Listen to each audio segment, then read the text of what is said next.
Breaking news చూస్తున్నాం. తిరుమల పరకమణి చోరీ కేసులో ఏపీ హైకోర్టు కీలక ఆదేశాలు జారీ చేసింది.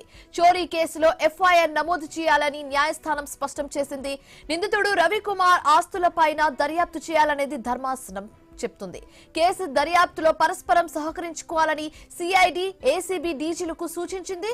సమాచారాన్ని ఐటీ, ఈడీలతోనూ పంచుకోవాలని హైకోర్టు ఆదేశించింది. తదుపరి విచారణను ఈ నెల 16కి వాయిదా వేసింది.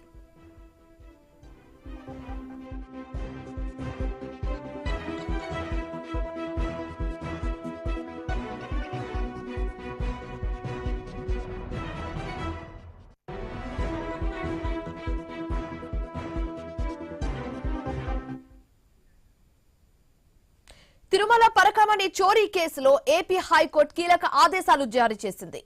చోరీ కేసులో ఎఫ్ఐఆర్ నమోదు చేయాలని న్యాయస్థానం స్పష్టం చేసింది. ఇదే అంశానికి సంబంధించి మరింత తాజా సమాచారం మా కరెస్పాండెంట్ గోపీనాథ్ ఫోన్ ద్వారా అందిస్తారు. గోపీనాథ్, శివాని, మొత్తం మీద తిరుమల పరకామణి కేసుకు సంబంధించి ఇప్పటికే కూడా సంచలన విషయాలు ఒక్కొక్కటి బయటకు వస్తున్నాయి. ఇప్పటికే అప్పట్లో పనిచేసినటువంటి అంటే ఈవో ధర్మారెడ్డిని, అదేవిధంగా చైర్మన్ ని, బోర్డు సభ్యుల్ని, వీళ్ళందరినీ కూడా విచారణ చేయడం జరిగింది. ప్రధాన నిందితుడిగా ఉన్నటువంటి రవికుమార్ ను కూడా విచారణ చేశారు. వాళ్ళ కుటుంబ సభ్యులను విచారణ చేశారు. అసలు లోక్ అదాలత్తో ఈ కేసుకు ఎందుకు రాజీ చేసుకున్నారు అంటూ కూడా అందరి దగ్గర నుంచి కూడా స్టేట్మెంట్ రికార్డ్ చేయడం జరిగింది. అయితే ఇవన్నీ కూడా హైకోర్టుకు సమర్పించిన తర్వాత హైకోర్టు ఇవాళ చాలా కీలక ఆదేశాలు ఇవ్వడం జరిగింది.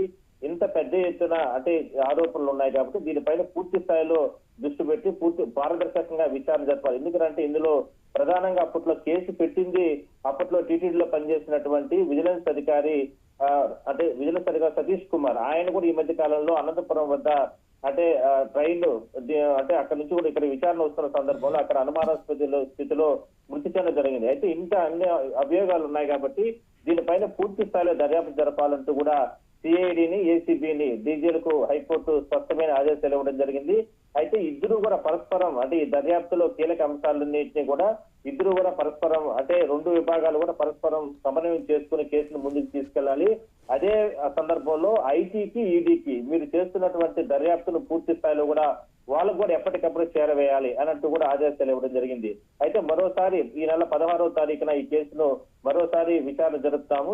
అప్పటి వరకు కూడా జరిగినటువంటి విచారణ సీల్డ్ కవర్ లో కూడా హైకోర్టు ముందుంచాలంటూ కూడా స్పష్టమైన ఆదేశాలు ఇచ్చిన నేపథ్యంలో ఎట్టి పరిస్థితుల్లో కూడా ఏదైతే హుండీకి సంబంధించి అంటే పరకామణి దొంగలు ఎట్టి పరిస్థితుల్లో తప్పించుకునే అవకాశం లేదనేది ప్రధానంగా రాజకీయ విశ్లేషకులు చెబుతున్నారు. అయితే దీనిపైన మాత్రం పూర్తి స్థాయిలో హైకోర్టు డైరెక్షన్స్ తోనే సిఐడి అధికారులు కావచ్చు, ఏసీబీ అధికారులు ఇకపైన కూడా ముందుకెళ్లే అవకాశం అయితే ఉంది. Shivani, right, thanks for the updates Gopinath.